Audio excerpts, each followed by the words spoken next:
উচ্চতম ন্যায়ালয়ত নাগৰিকত্ব সংশোধনী আইন সম্পৰ্কীয় গোচৰৰ শুনানি সম্পন্ন মুখ্য ন্যায়াধীশ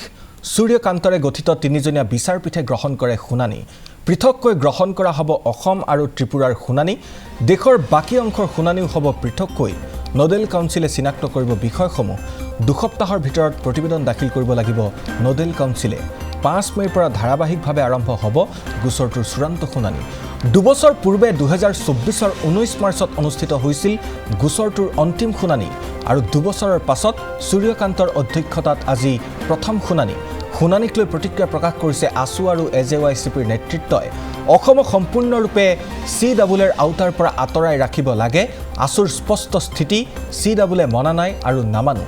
অসমে 20 বছৰে বিদেশীৰ বুজা ললে আকৌ জাপি দিব খুজিছে উচ্চতম ন্যায়ালয়ে ন্যায় প্ৰদান কৰিব বুলি আশাবাদী আসু ইপিনে শুনানিক লৈ এজেৱাইচিপিৰ প্ৰতিক্ৰিয়া প্ৰকাশ অসমৰ মানুহক বাৰে বাৰে অৱহেলা কৰা হৈছে অসমীয়া জাতি পিছ পৰি আছো বিদেশীৰ চৰণীয়া পথাৰ হৈছে অসম ইনাৰ লাইন পাৰমিট প্ৰৱৰ্তন কৰিবলৈ দাবী জনাই আহিছো অসমীয়া জাতি ভাষা বাচিবৰ বাবে কা বাতিল হ'ব লাগে উচ্চতম ন্যায়ালয়ৰ ন্যায়ৰ প্ৰতি আশাবাদী এজেৱাইচিপি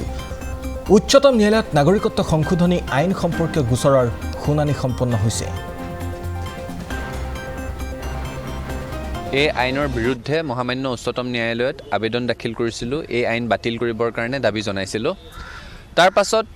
কিছুদিন শুনানি চলিল শুনানিকালত সদৌ অসম ছাত্ৰ সন্থাৰ অধিবক্তাৰ বলিষ্ঠ যুক্তিত পতিয়ন গৈ সেইখিনি সময়ত উচ্চতম ন্যায়ালয়ৰ বিচাৰপীঠে এই কথাটো স্বীকাৰ কৰিলে যে অসম আৰু ত্ৰিপুৰাৰ কথাটো ভাৰতবৰ্ষৰ আন প্ৰান্ততকৈ কিছু পৃথক গতিকে শুনানি একেলগে হ'লেও অসম আৰু ত্ৰিপুৰাৰ ক্ষেত্ৰত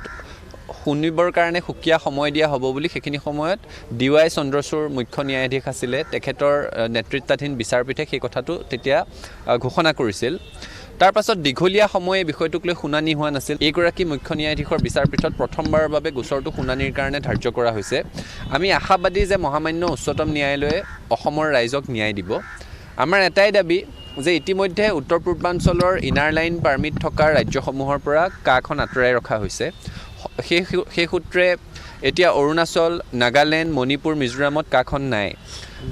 ষষ্ঠ অনুসূচীৰ এলেকাধীন 98% মেঘালয়ত কাখন নাই গতিকে অসমৰ বাকী কেইখন জিলাৰ মানুহে এনেকুৱা কি খোৱা পুখুৰীত বিহ ঢালিলে বিজেপিৰ যে এইকেইখন মানুহক পদপিষ্ট কৰি তেওঁলোকৰ ওপৰত বিদেশীৰ বুজা জাপি দিব বিচাৰিছে আমি মহামান্য উচ্চতম ন্যায়ালয়ত আবেদন কৰিছোঁ যে অসমক সম্পূৰ্ণৰূপে কাৰ আওতাৰ পৰা আঁতৰত ৰাখিব লাগে আজিৰ এই শুনানিত আমি উপস্থিত আছোঁ আমাৰ লক্ষ্য এটাই অসমৰ পৰা কা আঁতৰাই ৰাখিব লাগে অসমৰ ষষ্ঠ অনুসূচীৰ অন্তৰ্ভুক্ত 8খন জিলাত কা প্ৰযোজ্য নহয় অসম তথা উত্তৰ পূৰ্বাঞ্চলৰ যিসমূহ ৰাজ্যত ইনাৰ লাইন পাৰমিটৰ ব্যৱস্থা আছে তাত কা প্ৰযোজ্য কিন্তু অসমৰ ওপৰত পুনৰ অবৈধ বিদেশীৰ বুজা জাপি দিব খোজা হৈছে এই সিদ্ধান্তৰ বিৰোধিতাৰে সদৌ অসম ছাত্ৰ সন্থাই নিজৰ স্থিতিত আমি অটল আছোঁ আহিব লগা দিনতো আৰু আমি আশা কৰিছোঁ মহামান্য উচ্চতম ন্যায়ালয়ে আমাক ন্যায় প্ৰদান কৰিব